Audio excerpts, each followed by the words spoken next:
Gala. ¿Por qué tuvo tanto eco el asunto de las 40 horas? Porque hay personas que tienen una relevancia mediática, que están haciendo una voz alternativa que está llamando a que esto suceda. Y está sentando un precedente de cómo se hace una reforma social y de cómo se hace una transformación social. Y eso me parece súper encomiable. Y uno de los paradigmas que está aboliendo, que me parece que también de lo más importante, es el asunto de Salinas. Pensar que son las empresas las que hacen empresarios. Digo, son las empresas las que hacen trabajadores, o son los trabajadores los que hacen la empresa. Una vez que tengamos resuelto ese paradigma, nos vamos a dar cuenta de que las condiciones laborales dependen de los trabajadores. Y son los trabajadores los que deben dictar las condiciones laborales. Esa es una dicotomía simple.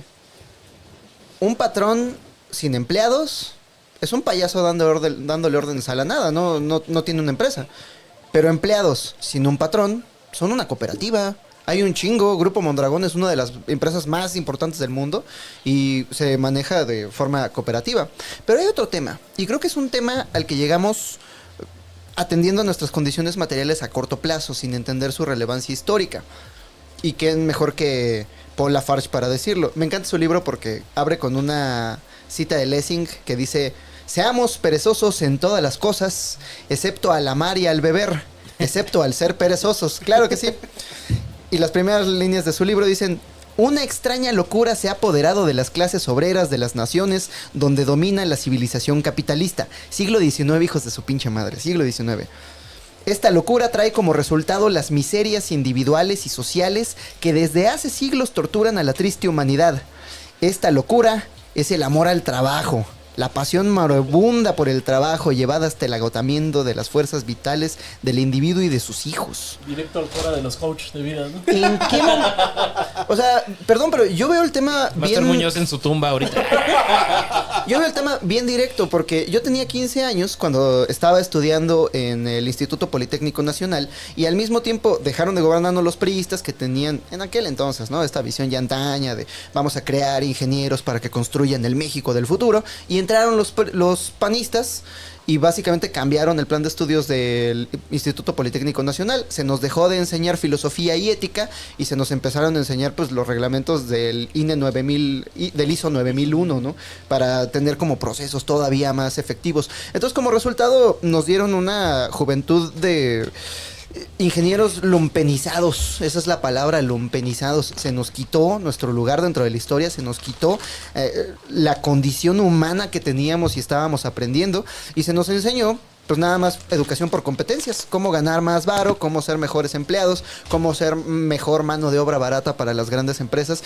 y como resultado en el futuro lo que tenemos es una juventud que nunca aprendió lo más básico acerca de ser ciudadano, acerca de ser humano, acerca de ser ético, por ejemplo, que esas cosas se enseñan, son cultura, y por otro lado, como no tienen una historia y solamente adivinan la realidad a partir de las cosas que hay a su alrededor, pues por un lado en ese mismo año, en esa misma época panista,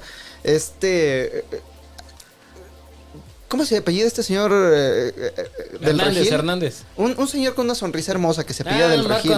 Marco Antonio Regil. Marco Antonio Regil andaba yendo por todas las universidades dando clases acerca de la diferencia entre el pensamiento del rico y el pensamiento del pobre. ¿Qué piensa el rico? El rico piensa yo voy a invertir. ¿Y qué piensa el pobre? El pobre piensa yo voy a gastar. Obviamente no atiende a las condiciones materiales de que pues, el pobre necesita comer hoy y no puede invertir tanto. Pero ese pensamiento como que se coló a la mente individual de la gente y teníamos un problema político. El problema político es la apuesta de los panistas para el crecimiento de México era vender a los hijos de los pobres como mano de obra barata para las maquiladoras extranjeras, porque obviamente sus hijos nunca iban a ocupar esos puestos. Ese es el problema, que de pronto se nos estancó como mano de obra barata. ¿Y cuáles son las condiciones materiales que están...? Ok, teníamos un problema colectivo. El problema colectivo es que se nos está vendiendo como mano de obra barata. Lo individualizan. Ya no es un problema político. Es tu problema porque no sabes invertir. Es tu problema porque tienes mentalidad de pobre y no tienes mentalidad de tiburón. No tienes la mentalidad de un día yo voy a explotar un chingo de gente para vivir de la labor de otros seres humanos como un parásito. No tienes esa mentalidad de tiburón. Entonces, el problema que antes era político, colectivo, ahora se vuelve un problema individual de una sola persona. Y el otro tema son las condiciones materiales que la gente puede ver en su aquí y ahora. El otro día estaba yo preguntándome por qué los motociclistas son tan hijos de la verga. Pues por sus condiciones ¿Estás diciendo de mi hijo materiales. de la chingada? No tú, los de aplicación. A ver, un motociclista. Bueno, ¿en qué sentido hijo de la verga? A ver, no generalicemos, por favor. No, o sea, no individualicemos el problema. Tengo muchos amigos que andan en motocicleta, como ya vieron. Pero un motociclista, de facto, si trabajas para Rappi, si trabajas para Uber, no tienes derechos laborales. Nadie te los va a defender. Tú ni siquiera eres empleado, eres un socio. Entonces, pero con esta cultura del trabajo, te sí. dicen que ser Rappi es ser tu propio jefe. Eres tu propio jefe. Eres un emprendedor. Entonces, si la nación-estado no está solucionando tus problemas y quien está solucionando tus problemas es la aplicación, no tienes ningún incentivo para seguir las reglas de la nación-estado y tienes todos los incentivos del mundo para seguir las reglas de este juego que te permite ganar dinero y resolver tus problemas en lo inmediato. Entonces, de facto, esta gente no se siente ciudadana de México, se siente ciudadana de Rappi o de Uber o de la aplicación que les esté resolviendo sus problemas. Y creo que más o menos comienzo a entender el pensamiento del libertario argentino. O sea, de facto lo que están haciendo los argentinos es cambiar derechos por una mejor por la promesa de una mejor economía y de más seguridad. Estos derechos que tenían en el papel no significan nada para ellos si no se les están respetando. Y por otro lado, la economía y la seguridad es una necesidad muy real que tienen. Entonces, si no atiendes a tu historia, si no te enseñan ética básica, si no sabes ni siquiera como de el civismo más básico de cómo ser un ciudadano, las condiciones materiales indican que sí, trabajar es un orgullo, es lo único que puedes hacer y las reglas del patrón son inalienables. Y la única salida que tienes de esta visión dantesca de la vida es un día yo ser el patrón. No, y además, realmente esta cultura ha permeado tanto que estamos tan ensimismados en nuestra individualidad. Realmente pocas veces le prestamos atención al entorno, pero ya los indicadores de que esta cultura está envenenando nuestra sociedad ya son claros.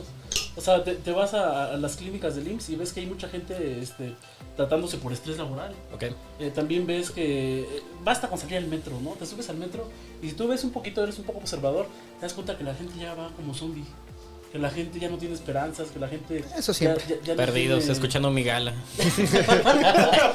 Güey, trabajar está de la Mira, verga. el chavo está perdido. Yo solo estoy escuchando mi gala. O sea, yo no soy programador y estoy en mi día libre. Y el vato yendo en el metro, no, yo ni existo, vale.